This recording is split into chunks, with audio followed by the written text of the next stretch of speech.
মহাব্বত এমন একটা বিষয়, ভালোবাসা এমন একটা বিষয়, আপনি ইবাদত করবেন কিন্তু এটা যদি ধরো পদার্থের মতো ইবাদত হয়, কাঠ পাথরের মতো ইবাদত হয়, প্রাণ না থাকে, ভালোবাসা না থাকে, মায়া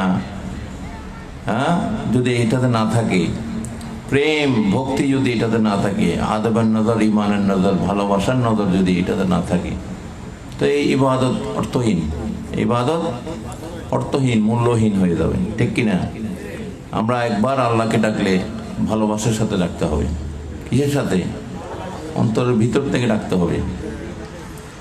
নবীকে স্মরণ করলে, নবীর দুরূদ পড়লে আমাদের অন্তরের ভিতর থেকেই দুরূদটা পড়তে হবে, ভালোবাসার সাথে, দৌড়াদৌড়ি করে না, তাড়াহুড়া করে না, কিসে? আস্তে আস্তে করে কি করবেন? দরুদ শরীফ, জিকির, আল্লাহ জিকির, নবীর দরুদ, এগুলো আমরা আদায় করতে হবে।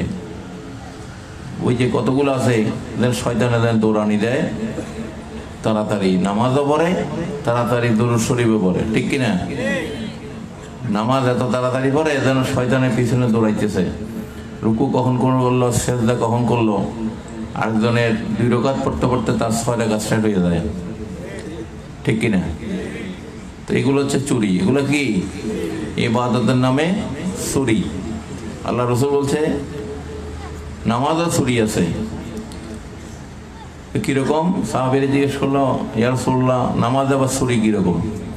কয় যারা তাড়াতাড়ি রুকু সিজদা করে, দৌড়াদৌড়ি করে, এটা হচ্ছে নামাজের চুরি। তো এই চুরির নামাজ কি আল্লাহ দরবারে কবুল হবে? হবে? এখানে প্রেম নাই, ভালোবাসা নাই ইবাদতের মধ্যে, আল্লাহর প্রতি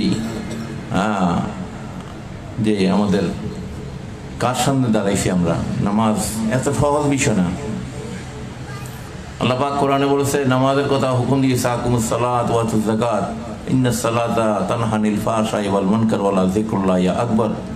আল্লাহ পাক কোরআনে বলেছে, এই সালাত, এই নামাজ আমি তোমাদেরকে দিয়েছি সমস্ত ফাহিশা, সমস্ত কি খারাপ চিন্তা থেকে, ফাহিশা থেকে দূরে থাকার জন্য। সুবহানাল্লাহ।